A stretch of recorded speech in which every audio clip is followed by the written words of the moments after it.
Dinajpur board 2023 সালের এই প্রশ্নটি আমরা এখন সমাধান করব। এই সৃজনশীল প্রশ্নটির উদ্দীপকে দুইটা তথ্য দেওয়া রয়েছে। আমরা দেখতে পাচ্ছি g of x equal to x square divided by x minus 1 whole square into x minus 3। আরেকটা তথ্য হলো p of y equal to y cube plus y square plus 4।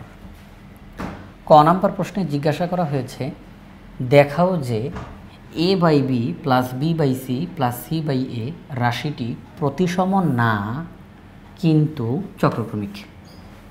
এই যে রাশিটা a by b plus b by c plus c by a, এই রাশিটা প্রতিসম নয় কিন্তু এই রাশিটা চক্রক্রমিক, এটা আমাদেরকে প্রমাণ করে দেখাতে হবে। খ নাম্বার প্রশ্নে বলছে p of y K 2y plus m এবং 2y plus m দ্বারা ভাগ করব। 2y plus m দ্বারাও ভাগ করব, 2y plus n দ্বারাও ভাগ করব। এটা দ্বারা ভাগ করলে যেই ভাগশেষ আসবে এটা দ্বারা ভাগ করলেও সেই একই ভাগশেষ আসবে, এটা তারা বলতেছে। p of y K 2y plus m এবং 2y plus n দ্বারা ভাগ করলে যদি একই ভাগশেষ থাকে, একই ভাগশেষ যদি একই ভাগশেষ থাকে যেখানে m not equal to n অর্থাৎ m এবং n পরস্পর সমান না, সেখানে দেখাও যে m square plus mn plus n square minus 2m minus 2 equal to 0। কথাটা একটু খেয়াল করি সবাই। 2y প্লাস m দ্বারা p অফ y কে ভাগ করব, একটা ভাগশেষ বের হবে। 2y প্লাস n দ্বারা p অফ y কে ভাগ করব, একটা ভাগশেষ বের হবে। এই যে এখানেও ভাগশেষ বের হইল, এখানেও ভাগশেষ বের হইল, এই ভাগশেষ দুইটা সমান, ভাগশেষ দুইটা সমান, অর্থাৎ আমি এই দুইটা ভাগশেষের মাঝখানে সমান চিহ্ন দিতে পারি, কারণ তারা বলে দিচ্ছে যে এটা দিয়ে ভাগ করলে যেই ভাগশেষ আসবে এটা দিয়ে ভাগ করলেও সেই একই ভাগশেষ আসবে। তাহলে ভাগশেষ যেহেতু সমান, তাহলে আমি মাঝখানে সমান চিহ্ন দিতে পারি। আচ্ছা, এই যে সমান চিহ্ন দিব, আমি এরপর অঙ্ক করতে থাকবো, ধারাবাহিকভাবে অঙ্কটা চলতে থাকবে। এক পর্যায়ে সেখানে প্রমাণ হয়ে যাবে যে m আর n সমান না, এটা তারা শর্ত, এটা শর্ত প্রমাণ হয়ে যাবে। m square plus mn plus n square minus 2m minus 2 equal to 0। এই অংশটা সমান 0, এই অংশটুকু সমান 0, এটা আমাদেরকে প্রমাণ করে দেখাইতে হবে। এটা খ নাম্বার প্রশ্ন। গ নাম্বার প্রশ্ন বলছে g অফ x কে আংশিক ভগ্নাংশে প্রকাশ করা। ওই যে উদ্দীপকে g অফ x দেওয়া আছে, এটিকে আংশিক ভগ্নাংশে প্রকাশ করতে হবে। তাহলে আমরা ক নাম্বার প্রশ্নটার এখন সমাধান করব। ক নাম্বার প্রশ্ন বলছে দেখাও যে a by b plus b by c plus c by a রাশিটি প্রতিসম নয় কিন্তু চক্রক্রমিক। এই রাশিটা চক্রক্রমিক কিন্তু প্রতিসম না, এটাই আমাদেরকে মূলত প্রমাণ করে দেখাইতে হবে। তো প্রতিসম আর চক্রক্রমিক নিয়ে একটু কথা বলা দরকার। আমাদেরকে যেই বীজগাণিতিক রাশিটা দেওয়া থাকবে, সেই রাশিটার মধ্যে যতগুলো চলক থাকবে, আমরা যে কোনো দুইটা চলককে যদি, কয়টা চলক? দুইটা। কয়টা চলক? দুইটা।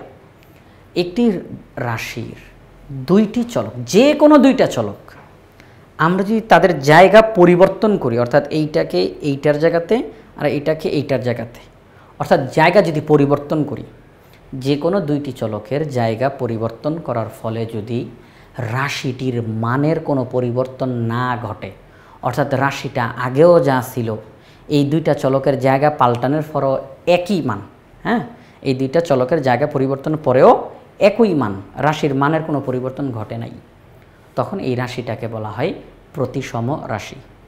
একটি বীজগাণিতিক রাশির যে কোনো দুইটি চলকের স্থান পরিবর্তনের ফলে যদি রাশিটির মানের কোনো পরিবর্তন না ঘটে, অর্থাৎ রাশিটির মান আগের মতোই থাকে, তাহলে এই রাশিটিকে বলা হয় প্রতিসম রাশি।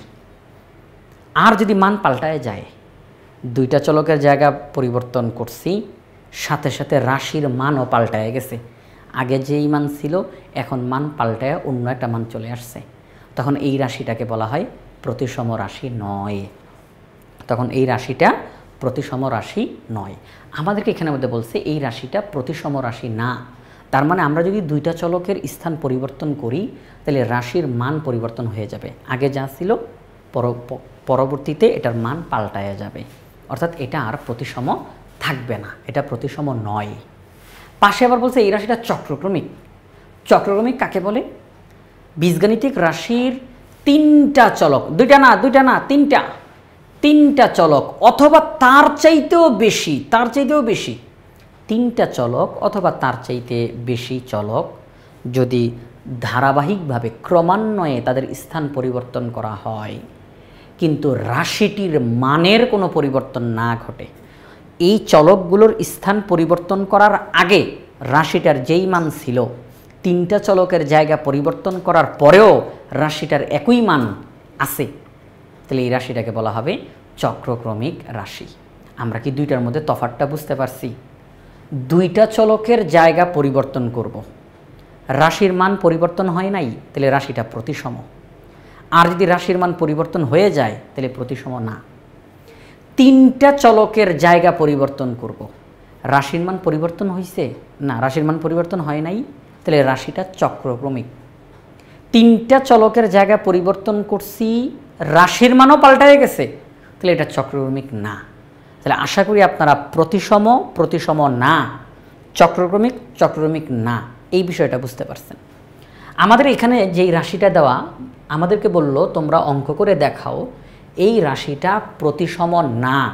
তার মানে যেহেতু প্রতিসম শব্দটা আছে তার মানে আমাকে দুইটা চলকের দিকে ইঙ্গিত করতেছে যে তুমি দুইটা চলক পাল্টায় দেখো, দুইটা চলক পাল্টায় দেখো। তারা বলতেছে প্রতিসম না, তাহলে আমি দুইটা চলকের জায়গা পরিবর্তন করব, করে দেখব রাশির মান পাল্টাইয়া গেছে, তাহলে এটা আর প্রতিসম না। তিনটা চলকের জায়গা পরিবর্তন করব, দেখব রাশির মান পাল্টায় নাই। তিনটা চলকের জায়গা পরিবর্তন করব কিন্তু রাশির মান পাল্টায় নাই, আমি বলবো এটা চক্রক্রমিক। চলেন তাহলে আমরা মূল অঙ্কের ভিতরে প্রবেশ করে ফেলি। তাহলে আমাদের ক নাম্বার প্রশ্নে a/b + b/c + c/a রাশিটি abc চলকের একটি চক্রক্রমিক রাশি, কারণ এতে চক্রাকারে ক্রমান্বয়ে a এর পরিবর্তে b, b এর পরিবর্তে c, c এর পরিবর্তে a বসালে রাশিটি একই থাকে। আপনারা একটু সবাই একটু দেখেন, আমি একটু লিখে দেখাই। a এর পরিবর্তে b বসাবো, b এর পরিবর্তে c, b এর পরিবর্তে c বসাবো, c এর পরিবর্তে a, c এর পরিবর্তে a বসাবো, a এর পরিবর্তে b। এবার ভালো করে তাকাই দেখেন তো আগের রাশিটা আর এখনকার রাশিটা একই কিনা। আমি কিন্তু তিনটা চলকের জায়গা পরিবর্তন করছি, রাশি কি একই কিনা, মান পাল্টাইছে নাকি আগের মতোই আছে। a/b, এই যে a/b প্লাস b/c, এই যে b/c প্লাস c/a, এই যে c/a। ও, তিনটা চলকের জায়গা পরিবর্তন করছি কিন্তু রাশির মান পাল্টায় নাই, রাশির মান একই আছে, তাহলে এই রাশিটা চক্রক্রমিক, এই রাশিটা চক্রক্রমিক। আমরা এটা দেখলাম। তাহলে আমরা এই বীজগাণিতিক রাশিটির তিনটি চলকের জায়গা পরিবর্তন করেছি কিন্তু রাশির মান পরিবর্তন হয় নাই, তাহলে এটা চক্রক্রমিক রাশি প্রমাণ হয়ে গেছে। এবার এটা যে প্রতিসম না সেটা নিয়ে আমাদেরকে কথা বলতে হবে। আমরা দুইটা চলকের জায়গা পরিবর্তন করব। আমরা এখানের মধ্যে আমরা বলবো যে এই রাশিটা প্রতিসম না, কারণ রাশিটিতে a এবং b এর স্থান বিনিময় করলে মান পরিবর্তন হয়ে যায়। কিভাবে করে পরিবর্তন হয়ে যায়? a এর পরিবর্তে b, b এর পরিবর্তে a। আসেন তো একটু বসাই, a এর পরিবর্তে b, b এর পরিবর্তে a, b এর পরিবর্তে a, c, এই টাচ করবো না, c কে কিছু করবো না, c কে কিছু করবো না, c কে কিছু করবো না, a এর পরিবর্তে b। আমরা তো দুইটা চলককে টার্গেট করছি, a এর পরিবর্তে b, b এর পরিবর্তে a। একটু দেখেন তো আগের মানটাই আছে নাকি মান পাল্টায় গেছে। আমরা দেখতেছি b/a এখানে নাই, a/c এখানে নাই, c/b এখানে নাই, মান পরিবর্তন হয়ে গেছে।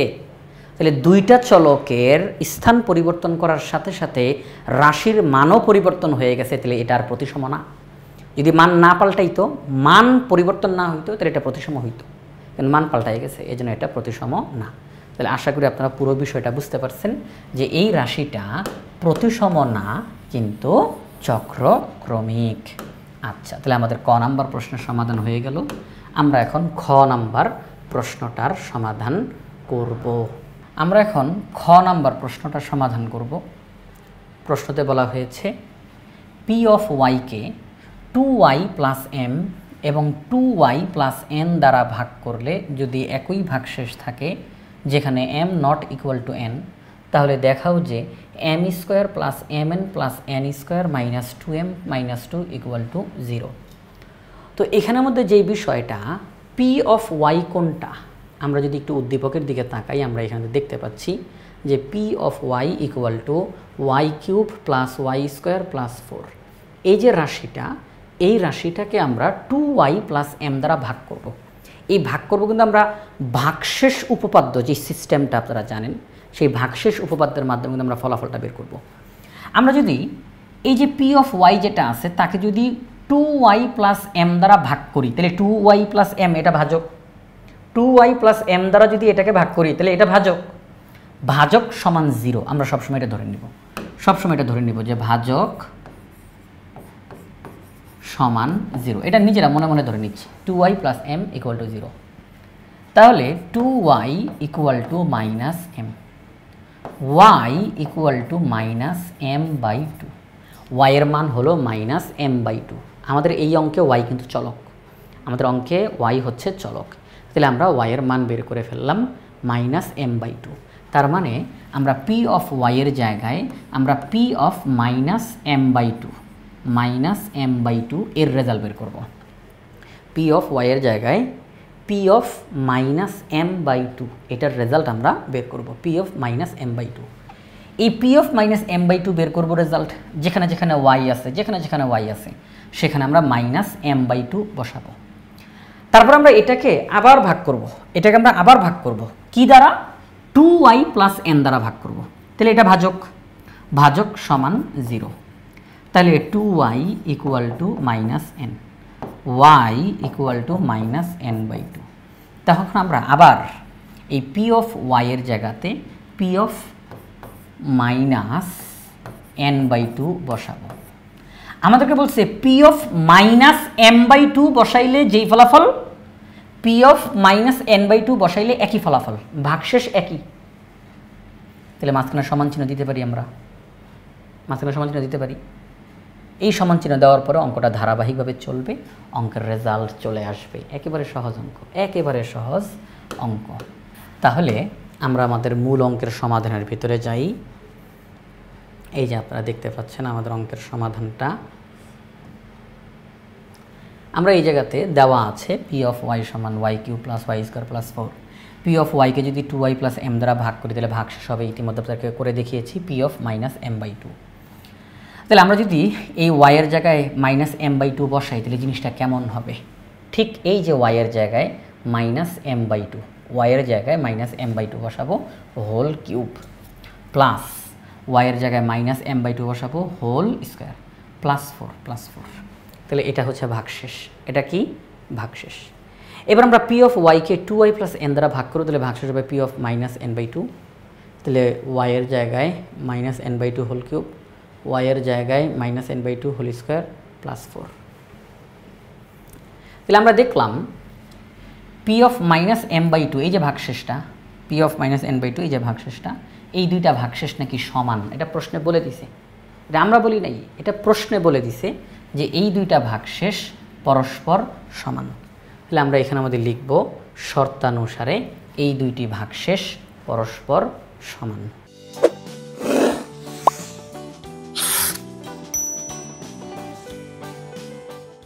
তাহলে এই যে দুইটা ভাগশেষ বের করে আমরা মাঝখানে সমান চিহ্ন দিলাম, কারণ এটা প্রশ্নেই বলা ছিল যে এই দুইটা ভাগশেষ পরস্পর সমান, এই জন্য আমরা মাঝখানে সমান চিহ্ন দিলাম।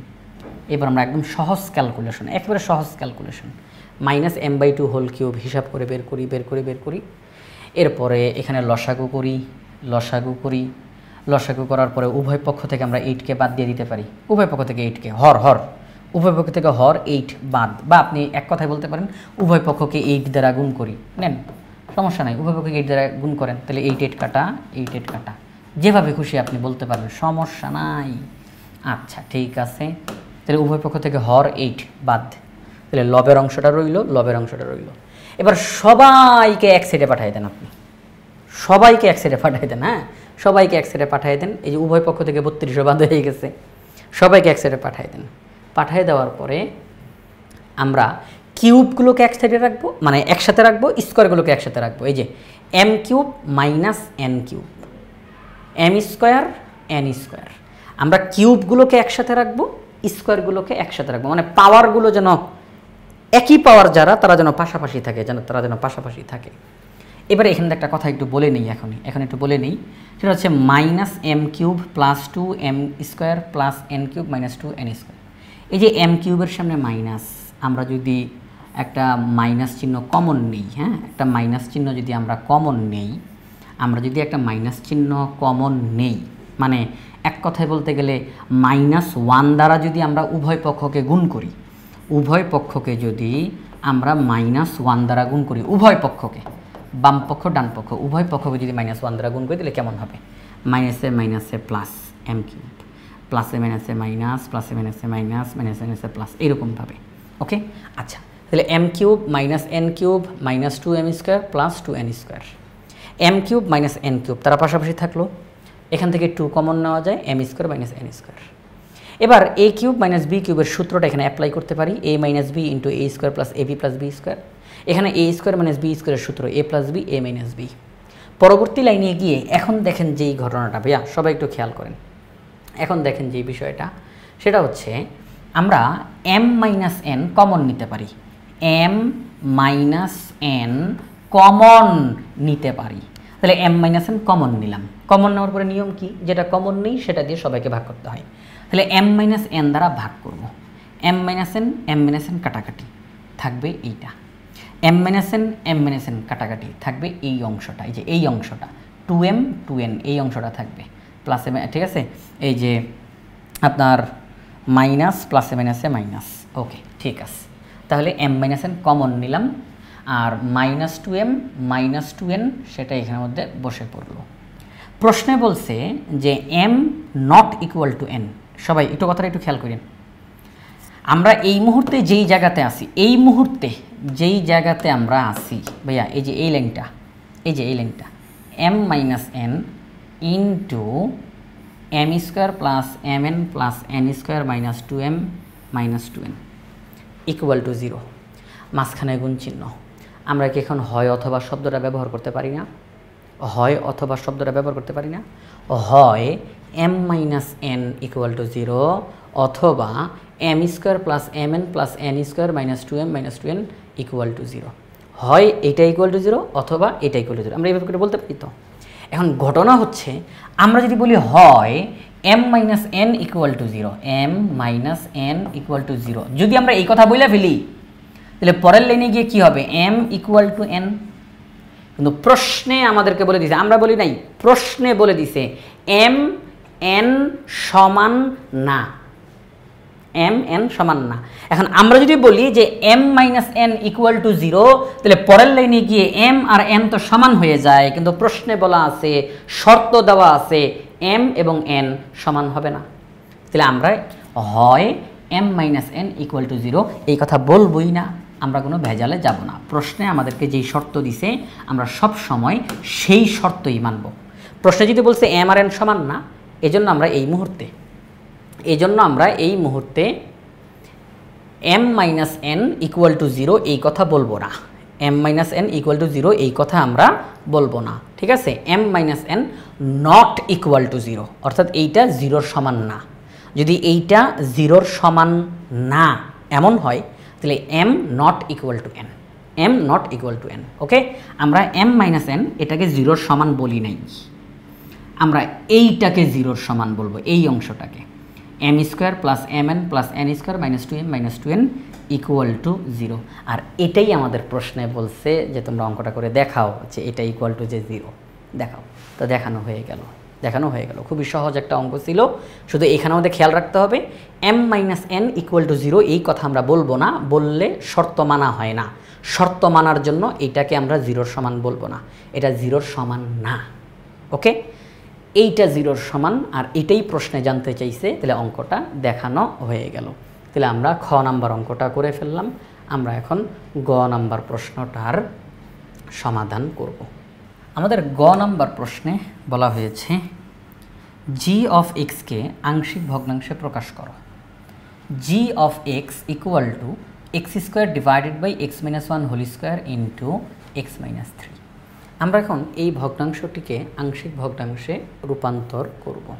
উদ্দীপকে দেওয়া আছে জি অফ এক্স ইকুয়াল টু, এটা লিখে ফেললাম। আমরা এখন এখানের মধ্যে বাড়তি কোনো কাজ আমাদের করতে হবে না, যে অনেক কিছু সাজাইতে হবে, উৎপাদকে বিশ্লেষণ করতে হবে, এমন কিছু করতে হবে না। অঙ্কটা খুব সুন্দর মতো সাজানোই আছে। আমরা সরাসরি অঙ্কটা আরম্ভ করে দিব। ধরি X square divided by X minus one whole square into X minus three অভেদ চিহ্ন। এবার একটা কথা একটু এখনই বলে ফেলতে চাই, সেটি হচ্ছে যে যদি আমরা কখনো হরের মধ্যে ব্র্যাকেটের উপরে স্কোয়ার দেখতে পাই, তখন অভেদ চিহ্ন দিয়ে হরের মধ্যে ব্র্যাকেটের পাওয়ার 1 প্লাস ব্র্যাকেটের পাওয়ার 2।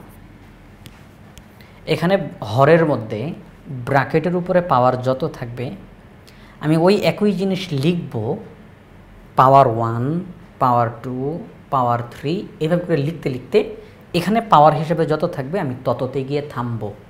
কথা একটু ভালো করে খেয়াল করি। এখানে ব্র্যাকেটের উপরে পাওয়ার যত থাকবে আমরা ব্র্যাকেটের উপরে পাওয়ার 1 দিয়ে আরম্ভ করে এক এক করে বাড়াইতে বাড়াইতে এখানে পাওয়ার যত আছে তততে গিয়ে থামবো। যদি এখানে আমাদের পাওয়ার হিসাবে আছে 2, তাহলে আমি প্রথমে ব্র্যাকেটের উপরে দিলাম 1, তারপরে ব্র্যাকেটের উপরে দিলাম 2, এই যে 2 থেকে থামলাম। যদি এখানে ব্র্যাকেটের উপরে 3 থাকতো তাহলে ব্র্যাকেটের উপরে 1, ব্র্যাকেটের উপরে 2, এরপরে ব্র্যাকেটের উপরে 3 দিতাম। যদি এখানে ব্র্যাকেটের উপরে 4 থাকতো তাহলে ব্র্যাকেটের উপরে 1, ব্র্যাকেটের উপরে 2, ব্র্যাকেটের উপরে 3, এর পরের বার ব্র্যাকেটের উপরে 4 দিতাম। এটা হচ্ছে নিয়ম। এটা হচ্ছে নিয়ম যে এখানে আমাদেরকে খেয়াল রাখতে হবে ব্র্যাকেটের উপরে পাওয়ার হিসাবে কত আছে। তাহলে আমরা ব্র্যাকেটের উপরে পাওয়ার 1 থেকে আরম্ভ করে এক করে বাড়াবো। ব্র্যাকেটের উপরে পাওয়ার 1, এবার এক বাড়াবো পাওয়ার 2, এরপরে এক বাড়াবো পাওয়ার 3, এরপর এক বাড়াবো পাওয়ার 4, এইভাবে করে চলবে। তাহলে আমাদের এখনকার যে অঙ্কটা এখানে পাওয়ার এই যে ব্র্যাকেটের উপরে পাওয়ার 2 আছে, ব্র্যাকেটের উপরে পাওয়ার 2 আছে, তাহলে আমরা ব্র্যাকেটের উপরে পাওয়ার 1, ব্র্যাকেটের উপরে পাওয়ার 2 এই পর্যন্তই আমরা থেমে যাব। এতটুকু পর্যন্ত আমরা লিখব। এখন ব্র্যাকেটের ভিতরে যদি a প্লাস বি লেখা থাকে তাহলে এখানেও a প্লাস বি লেখা থাকবে। এখানে কোনো পরিবর্তন নেই, এখানে কোনো পরিবর্তন নাই। ওকে, তাহলে সেই হিসাবে আমাদের যেই প্রশ্নটা দেওয়া আছে X square divided by X minus one whole square X minus 3 অভেদ চিহ্ন। এবার আমরা যেই কাজটা করব সেটা হচ্ছে প্রথমে যেহেতু ব্র্যাকেটের উপরে পাওয়ার হিসেবে 2 আছে, তাহলে ব্র্যাকেটের উপরে পাওয়ার 1, ব্র্যাকেটের উপরে পাওয়ার 2। ব্র্যাকেটের ভিতরে কী লেখা এক্স মাইনাস 1, তাহলে X minus 1 whole to the power 1, X minus 1 whole to the power 2।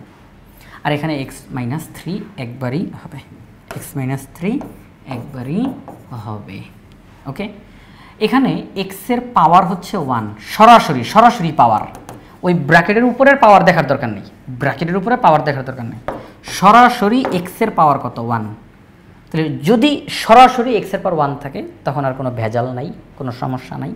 উপরে জাস্ট একটা ইংরেজি অক্ষর লিখবেন। এখানে এক্সের পাওয়ার 1 বললেন না যে স্যার এক্সের পাওয়ার তো 2 হবে না। ভাইয়া ব্র্যাকেটের উপরে কত আছে না আছে সেটার দিকে তাকানোর কোনো দরকার নাই, শুধুমাত্র এই এক্সের সরাসরি পাওয়ারটার দিকে তাকান যে এক্সের মাথার উপরে পাওয়ার হিসেবে কত আছে 1। তাহলে কোনো ভেজাল নাই। তাহলে উপরে জাস্ট একটা ইংরেজি অক্ষর, এখানে এক্সের মাথার উপরে 1, তাহলে একটা ইংরেজি অক্ষর, ব্যাস। সহজ অঙ্ক, একেবারে সহজ অঙ্ক। আচ্ছা, তো ব্র্যাকেটের উপরে পাওয়ার হিসাবে 1 এটা দেখানোর কোনো প্রয়োজনই পড়ে না, কারণ ব্র্যাকেটের উপরে কোনো কিছু নাই মানে তো এমনিতেই 1 বোঝায়, তাই না? এটাকে আলাদা করে দেখানোর দরকার আছে না। তাহলে আমরা এটা এখানে মধ্যে লিখে দিলাম 1 নং সমীকরণ। 1 নং সমীকরণের বাম পক্ষের হরে যা আছে এই হর দ্বারা উভয় পক্ষকে গুণ করতে হয়, আপনারা জানেন। আমরা গুণ করলাম, গুণ করার পরে এটা কি আসলো এক্স স্কোয়ার অভেদ চিহ্ন a ইন্টু এক্স মাইনাস 1 একবার এবং X minus 3, B into X minus 3, C into X minus 1 whole square. এখন আমাদেরকে একটু চিন্তা করতে হবে যে আমরা কি এই অঙ্কটা খুব সহজেই সামনের দিকে আগায় যেতে পারবো, বাড়তি কোনো কাজকর্ম করতে হবে নাকি হবে না। সেটি হচ্ছে এই অঙ্কটার মধ্যে যদি আমরা খেয়াল করি এক্স মাইনাস 1, এখান থেকে আমরা এক্সের একটা মান পাবো, এক্স মাইনাস 1 ইকুয়াল টু 0, তাহলে এক্সের মান হচ্ছে 1, আমরা এক্সের একটা মান পাবো। আচ্ছা ঠিক আছে, এক্সের একটা মান পাবো, সেটা অঙ্কের মধ্যে বসাইলে উপরের যে 3টা অক্ষর এ বি সি 3টা অক্ষর, এই অঙ্কের সমাধান করতে হলে এই 3টা অক্ষরের মান লাগবে। এ এর মান লাগবে, বি এর মান লাগবে, সি এর মান লাগবে। আমরা যদি এই তিনটা অক্ষরের মান আমরা খুঁজে পাই তাহলেই এই অঙ্কটা আমরা শেষ করতে পারবো। তাহলে x-1 এখান থেকে আমরা x এর একটা মান পাবো, সেটা অঙ্কের মধ্যে বসাই দিলে উপর থেকে ABCর মধ্যে একটা মান চলে আসবে। x-3 এখান থেকে আমরা x এর একটা মান পাবো, সেটা অঙ্কের মধ্যে বসাই দিলে আমরা ABCর মধ্যে একটা অক্ষরের মান পাবো। x-1 হোল স্কোয়ার এখান থেকে আমরা কোনো নতুন কোনো মান পাবো না, নতুন কোনো মান পাবো না। কেন নতুন কোনো মান পাবো না? x-1 হোল স্কোয়ারকে যদি আমরা ইকুয়াল টু 0 ধরি, x-1 whole square equal to 0, একদিকের স্কোয়ার আরেক দিকে গেলে রুট হয়ে যায়, 0কে রুট করলে 0ই হয়, x ইকুয়াল টু 1। এই মানটা কিন্তু নতুন কোনো মান না, এই মানটা নতুন কোনো মান না, এটা পুরাতন মান। কিভাবে করে? কারণ আমি তো আগেই এই জায়গাতে x-1 equal to 0, x equal to 1 আমি তো আগেই পাইছি, আমি তো x এর মান 1 আগেই পাইছি, সেই মানটা অঙ্কের মধ্যে বসায়ও দিছি, তাই না? সেই মানটা অঙ্কের মধ্যে বসায় ফেলছি। সুতরাং x এর নতুন মান এখানে আমরা পাই নাই। তাহলে আমরা মূলত x এর মান পাইছি দুইটা, এখান থেকে x এর একটা মান পাইছি আর এখান থেকে x এর একটা মান পাইছি। তাহলে আমরা x এর মান পাইছি কয়টা? দুইটা। তাহলে x এর মান যদি দুইটা পাই তাহলে দুইটা মান অঙ্কের মধ্যে বসাই দিলে, সমীকরণের মধ্যে বসাই দিলে আমরা উপরের যে তিনটা ইংরেজি অক্ষর আছে তাদের মধ্যে দুইটার মান পাবো। x এর যে কয়টা মান পাবো উপরের ইংরেজি অক্ষরগুলোর ওই কয়টা মান পাবো, ওই কয়টা মান পাবো। তাহলে x এর দুইটা মান পাইছি, তাহলে উপরের ইংরেজি অক্ষরগুলোর মধ্যে দুইটা ইংরেজি অক্ষরের মান আমরা পাবো, একটা ইংরেজি অক্ষরের মান বাকি থাকবে, একটা ইংরেজি অক্ষরের মান বাকি থাকবে। ABC এই তিনটার মধ্যে যে কোনো একটা ইংরেজি অক্ষর, আমি জানি না, এমনি আপনাদেরকে বোঝানোর জন্য বলতেছি যে আমরা হয়তো বা x এর দুইটা মান, এখানে x এর একটা মানের কারণে হয়তো আমরা a এর মান পেয়ে যাব, এখানে x এর একটা মানের কারণে হয়তো c এর মান পেয়ে যাব, b এর মান হয়তো বা বাকি থাকবে, আমি এমনি বোঝানোর জন্য বলতেছি, হয়তো বা b এর মান বাকি থাকবে। তাহলে যখনই আমরা দেখব যে x এর মান সংকট হওয়ার কারণে ইংরেজি অক্ষরের মান আমরা খুঁজে পাচ্ছি না, তখন আমরা সহগ সমীকৃতকরণ করব, সহগ সমীকৃত করব। এই যে আপনি 2 নং সমীকরণটা যখন লিখছেন না, এই যে 2 নং সমীকরণটা যখন লিখছেন তখনই কিন্তু এই চিন্তাটা করবেন, তখনই এই চিন্তাটা করবেন যে আমার কি ইংরেজি যে কয়টা অক্ষরের মান দরকার x এর কি ওই কয়টা মান আছে? কারণ x এর ওই কয়টা মান থাকলে আমি ইংরেজি ওই কয়টা অক্ষরের মান পাবো, কিন্তু এখানে কি আছে? না, এখানে আমাদের x এর মান আছে দুইটা, তাহলে ইংরেজি অক্ষরের মানও আমরা পাবো দুইটা, একটা মান বাকি থাকবে। তাহলে সহগ সমীকৃত করতে হবে। সহগ সমীকৃত করতে হইলে আমরা 3 নাম্বার সমীকরণ হিসাবে একটা সমীকরণ অঙ্কের মধ্যে আনবো। সেটা কি? এই 3 নাম্বার সমীকরণ কি নতুন কোনো জিনিস? না না না, এই 3 নাম্বার সমীকরণটা নতুন কোনো জিনিস না। 2 নাম্বার সমীকরণে আমরা যেই লাইনটা লিখেছি, 2 নাম্বার সমীকরণে যেই লাইনটা লিখেছি যদি সহগ সমীকৃত করতে হয় তাহলে আমরা করব কি, 2 নাম্বার সমীকরণের যেই লাইনটা তাকে আরও একেবারে বিস্তারিতভাবে তাকে ভেঙে ফেলবো, তাকে বিস্তারিতভাবে ভেঙে ফেলবো। x-1 এর সাথে x-3 গুণ দিব, তারপরে a এর সাথে গুণ দিব, b এর সাথে গুণ দিব, x-1 হোল স্কোয়ারের সূত্র লিখব, c এর সাথে গুণ দিব, অর্থাৎ পুরোপুরিভাবে ভেঙে সম্পূর্ণটা আমরা লিখব। এই যে সবাই একটু খেয়াল করেন, x-1 এর সাথে x-3 গুণ দিলে এটা আসে, b এর সাথে গুণ দিলে এটা আসে, x-1 হোল স্কোয়ার অর্থাৎ a - b হোল স্কোয়ারের তার সূত্রটা ভেঙে লিখলাম। পরের লাইন এখনও ভাঙা শেষ হয় নাই, একেবারে পুরোপুরি ভাঙবো। পরের লাইন a এর সাথে গুণ, a এর সাথে গুণ, a এর সাথে গুণ, c এর সাথে গুণ, c এর সাথে গুণ, c এর সাথে গুণ। লাস্ট লাইনটাতে তাকান তো, এখানের মধ্যে কোনো কিছু বাকি আছে? কোনো কিছু ভাঙা বাকি আছে? না, কোনো কিছু ভাঙা বাকি নাই, পুরোপুরিভাবে ভাঙা ও হয়ে গেছে। এটাকে আমরা বললাম 3 নং সমীকরণ। সহগ সমীকৃত করতে হলে আমরা এরকম 3 নং সমীকরণ নাম দিয়ে এরকম একটা লাইন আমরা তৈরি করে ফেলবো, অর্থাৎ 2 নং সমীকরণের পুরো ভাঙা রূপ, বিস্তারিত রূপ এটা। ঠিক আছে? ওকে, এবার চলেন আমরা আমাদের স্বাভাবিক কাজটা চালিয়ে যাই। সেটা কি? x-1 ইকুয়াল টু 0, তাহলে x এর মান কত? 1। তাহলে আমরা 2 নং সমীকরণে, ভাইয়া 3 নং সমীকরণ লিখছি কেবলমাত্র সহগ সমীকৃত করার জন্য। আমরা নর্মাল কাজগুলো, ওই যে x এর যেই মানগুলো আমরা অলরেডি পেয়ে গেছি ওই মানগুলো 2 নং সমীকরণে বসাবো। এক্স এর যে মানগুলো পেয়ে গেছি ওগুলো আমরা 2 নং সমীকরণেই বসাবো, আর সহগ সমীকৃতর কাজটা আমরা 3 নং সমীকরণে গিয়ে করব। তাহলে আমরা 2 নং সমীকরণে এক্স এর মান 1 বসাবো, কারণ x - 1 = 0, অতএব x = 1, x = 1। তাহলে x এর মান 1 আমরা 2 নং সমীকরণে বসাবো, রেজাল্ট বের হবে। তাহলে x এর মান 1 যদি 2 নং সমীকরণে বসাই, তাহলে আমরা দেখতে পাচ্ছি x এর মান 2 নং সমীকরণে বসানোর ফলে b এর মান বের হয়ে গিয়েছে। কার মান বের হয়ে গিয়েছে? b এর মান বের হয়ে গেছে -1/2। b এর মান -1/2 এটা বের হয়ে গেছে। Okay fine. আমরা এখন x এর আরেকটা মান আছে না, x এর তো আরেকটা মান আছে, x এর আরেকটা মান হচ্ছে 3, x এর আরেকটা মান হচ্ছে 3, x এর মান 3, এটা আমরা এখন 2 নং সমীকরণে বসাবো। 2 নং সমীকরণে বসানোর ফলে আমরা মান পেয়ে গেছি, কার মান? 2 নং সমীকরণে x এর মান 3 বসানোর ফলে c এর মান পেয়ে গেছি 9/4, c এর মান। তাইলে a এর মান বাকি আছে, কার মান বাকি? a এর মান বাকি। আমরা তখন সহগ সমীকৃত করতে চলে যাব, 3 নং সমীকরণে আমরা যাব। সহগ সমীকৃত কিভাবে করে সেটা হচ্ছে 3 নং সমীকরণে এসে দেখব চলকের সর্বোচ্চ পাওয়ার কোনটা। চলকের সর্বোচ্চ পাওয়ার যেটা আমরা ওইটার সহগ সমীকৃত করব। চলকের সর্বোচ্চ পাওয়ার যত আমরা ওই পদের সহগ সমীকৃত করব। আমরা দেখতেছি এখানে x² এটাই সবচেয়ে বড়, কারণ এখানে x এর পাওয়ার 1, x এর পাওয়ার 1, এখানে x নাই, অর্থাৎ x এর পাওয়ার 0 এক কথায় বলতে গেলে। তাহলে x এর পাওয়ার 2, x এর পাওয়ার 1, x এর পাওয়ার 0 এগুলোই আছে। তাহলে আমরা x এর পাওয়ার 2 এটাই সর্বোচ্চ, অর্থাৎ x² এটাই সর্বোচ্চ। আমরা x² এর সহগ সমীকৃত করব।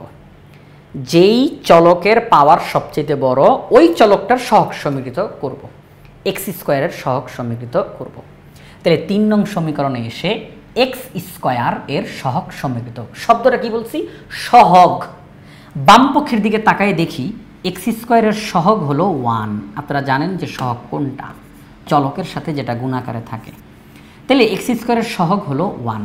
ওকে, তাহলে বাম পক্ষ থেকে আমরা 1 পেলাম। আমি এমনি একটু লিখি এখানে, হ্যাঁ এমনি লিখতেছি। x² এর সহগ হলো 1, এরপরে সমান চিহ্ন দিব। এবার ডান পক্ষে চলে আসি, অভেদ চিহ্ন দিব না, সমান চিহ্ন দিব।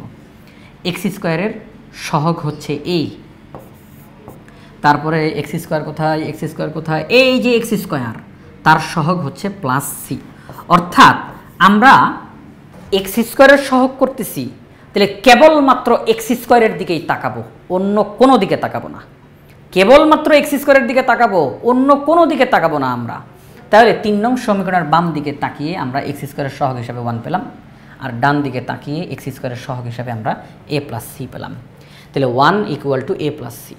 আমরা কিন্তু এই c এর মান জানি, তাহলে c এর মান বসাই দিলে a এর মান চলে আসবে। এই তো সহগ সমীকৃত, একেবারে সহজ। সহগ সমীকৃত একেবারে সহজ এবং মজার। ওকে, তাহলে আমরা 3 নং এর উভয় পক্ষে x² এর সহগ সমীকৃত করে পাই a + c = 1। আমরা c এর মান জানি, c এর মান বসায় দিলাম, +9/4, ওই সাইডে চলে গেলে -9/4, লসাগু করার পরে রেজাল্ট চলে আসছে a এর মান -5/4। a এর মান কত? -5/4। তাহলে 3টা মান বের হয়ে গেছে, a এর মান, b এর মান, c এর মান, 3টা মানই বের হয়ে গেছে। হ্যাঁ, 3টা মানই এখানের মধ্যে বের হয়ে গেছে, a এর মান, b এর মান, c এর মান। আমরা 1 নং সমীকরণে a b c তিনটার মান আমরা এখন বসাবো 1 নং সমীকরণে। একটু মনে করে দেখেন তো 1 নং সমীকরণে কি ছিল? x² / x - 1² × x - 3 = এখানের মধ্যে অভেদ চিহ্ন দিব আমরা, হ্যাঁ অভেদ চিহ্ন দিব, অভেদ চিহ্ন। আচ্ছা, তো 1 নং সমীকরণে আমরা এখন মানগুলো বসাবো। এখানে প্রথমে কি ছিল? মানে অ্যান্সার লেখার লাইনে অভেদ চিহ্ন ব্যবহার করব। 1 নং সমীকরণে অভেদ চিহ্ন, 2 নং সমীকরণে অভেদ চিহ্ন। যদি সহগ সমীকৃত করার উদ্দেশ্যে 3 নং সমীকরণ লিখি তখনও অভেদ চিহ্ন, আর একেবারে লাস্টে অ্যান্সার যখন আমরা লিখতেছি তখন অভেদ চিহ্ন। ঠিক আছে, এই কয়েকটা ক্ষেত্রে অভেদ চিহ্ন।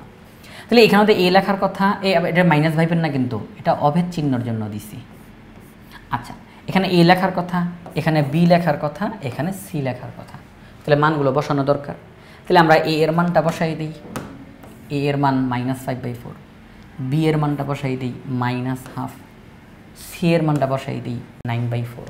ওকে, এবার যে বিষয়টা সেটা হচ্ছে যদি আমরা দেখতে পাই যে উপরে মানে এটা তো ভাগচিহ্ন, এই যে এটা তো ভাগচিহ্ন, তাই না, এটা তো ভাগচিহ্ন, যদি আমরা দেখতে পাই যে ভাগচিহ্নের উপরে ভগ্নাংশ আসছে, যদি আমরা দেখতে পাই ভাগচিহ্নের উপরে ভগ্নাংশ আসছে, তখন ওই ভগ্নাংশের লবটাকে উপরে রেখে দিব আর হরটাকে নিচে বসাই দিব, নিচে নিচে নিচে।